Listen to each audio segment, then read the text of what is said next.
എൻസൈക്ലോബിങ്സിൻ്റെ പുതിയൊരു വീഡിയോയിലേക്ക് നിങ്ങൾക്ക് ഏവർക്കും സ്വാഗതം.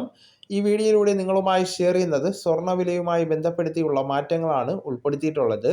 നമ്മുടെ വീഡിയോസ് ആദ്യമായി കാണുന്ന സുഹൃത്തുക്കളാണെങ്കിൽ ആദ്യമേ തന്നെ ചാനൽ ഒന്ന് സബ്സ്ക്രൈബ് ചെയ്യുക. അപ്പോൾ നമുക്ക് വിശദാംശങ്ങളിലേക്ക് കടക്കാം.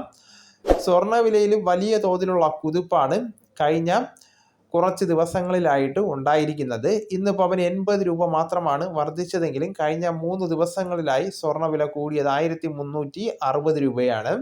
കേരള വിപണിയിൽ ഇന്ന് ഒരു പവൻ സ്വർണത്തിന് നൽകേണ്ടത് 72,720 രൂപയാണ്. റഷ്യ യുക്രൈൻ സംഘർഷം ശക്തമായതു മുതൽ US ചൈന വ്യാപാര ബന്ധത്തിൽ വിള്ളൽ വീഴുന്നതിൻ്റെ സൂചനകളും US ഫെഡറൽ റിസർവ് പലിശ കുറയ്ക്കാനുള്ള സാധ്യതകൾ വരെ സ്വർണത്തിലെ കുതിപ്പിന് കാരണമായിട്ടുണ്ട്. സ്വർണ്ണവിലയിലെ ഈ കുതിപ്പിന് കാരണം സാധാരണക്കാരായിട്ടുള്ള പലരും സ്വർണ്ണാഭരണങ്ങൾ വാങ്ങുന്നത് വലിയ തോതിൽ കുറയ്ക്കുന്നതായിട്ടുള്ള റിപ്പോർട്ടുകളും അടുത്തിടെ പുറത്തു വന്നിരുന്നു.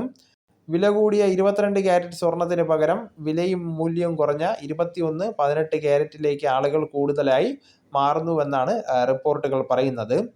മറുവശത്ത് സ്വർണത്തിൽ നിക്ഷേപിക്കുന്നവരുടെ പ്രത്യേകിച്ച് ETF-കൾ നിക്ഷേപിക്കുന്നവരുടെ എണ്ണത്തിൽ വലിയ വർധനവ് ഉണ്ടായിരുന്നതായും കണക്കുകൾ പറയുന്നുണ്ട്.